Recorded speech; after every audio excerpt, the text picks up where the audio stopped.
आपका क्वेश्चन क्या कहता है, two identical charges are placed at the two corners of an equilateral triangle, the potential energy of the system is U, the work done in bringing an identical charge from infinity to the third vertex is. ये रहे आपके options.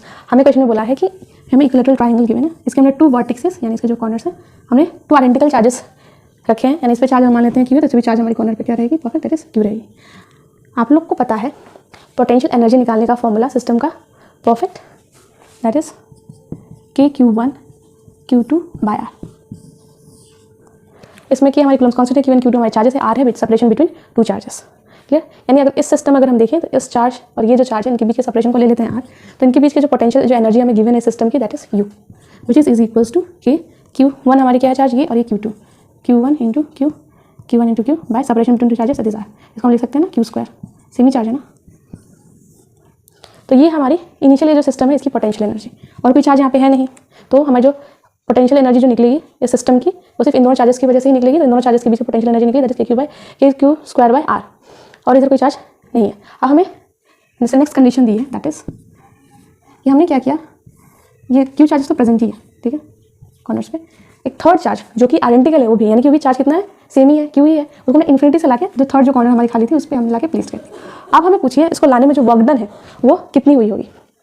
आप लोग को पता है कि work done निकालने का formula, perfect, that is system की work done for the system, that is change in potential energy which is equals to perfect potential energy of the system final minus potential energy of the system जो initial थी। Initial ये है, final potential energy निकाल लेते हैं तो हमें answer मिल जाएगा। देखिए ये इनिशियल वाली देख सकते हैं KQ2 बाय R की हमें वैल्यू देके रखी है, दैट इज इनिशियल की, that is which is equals to U, ये ध्यान में रखेंगे, ठीक है। अब निकालते हैं ये जो फाइनल जो कंडीशन है पोटेंशियल एनर्जी हमारी नेट कितनी है सिस्टम की। एक तो इस चार्ज दोनों चार्जेस की वजह से आ रही होगी ना, इक्विलैटरल ट्रायंगल है तो इसका डिस्टेंस R अगर हमने माना है, ठीक है, सेम ही है ना कंडीशंस, एक चार्ज ला के रखा है ना, तो इसका जो R है तो बाकी सबका डिस्टेंस भी हमारी सेम होगी। तो देख सकते हैं इस सिस्टम के लिए अगर हम पोटेंशियल एनर्जी निकालें तो आएगी, दैट इज इसके लिए KQ2 बाय R आएगी। सिमिलरली इस सिस्टम के लिए भी निकालें तो KQ2 बाय R आएगी, इस सिस्टम के लिए भी निकालें तो KQ2 बाय R ही आएगी, ठीक है। तो इसकी हमें वैल्यू देके रखी है, दैट इज U, यानी कि इसके लिए हमारी एनर्जी आएगी, दैट इज U, इसकी भी हमें पोटेंशियल एनर्जी U, इसकी भी हमें पोटेंशियल एनर्जी आएगी U, यानी कि इस सिस्टम पे जो नेट जो फाइनल जो सिस्टम पे हमारी एनर्जी है दैट इज 3U है।